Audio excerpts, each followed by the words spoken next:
5 বছর ধরে নাকি চলছে, আমি শুনলাম। আল্লাহর প্রিয় বান্দা হওয়া একদম সহজ। সুবহানাল্লাহ, শুনিনি? একদম সহজ, আমরা কঠিন বানাই ফেলেছি। এবার আমি আপনাদেরকে একদম শর্টকাট বলি, আপনারা বুঝতে পারবেন।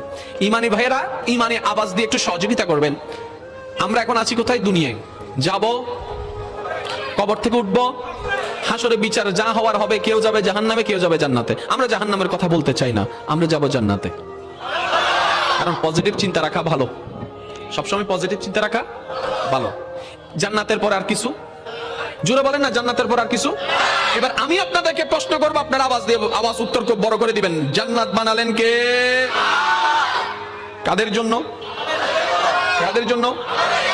গরুর জন্য, ছাগলের জন্য, মহিষের জন্য, বাঘের জন্য? তাহলে আল্লাহ জান্নাতটা বানালেন আমাদের জন্য।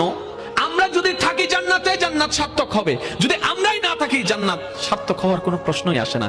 তার মানে আপনি জান্নাতে যাওয়া সহজ।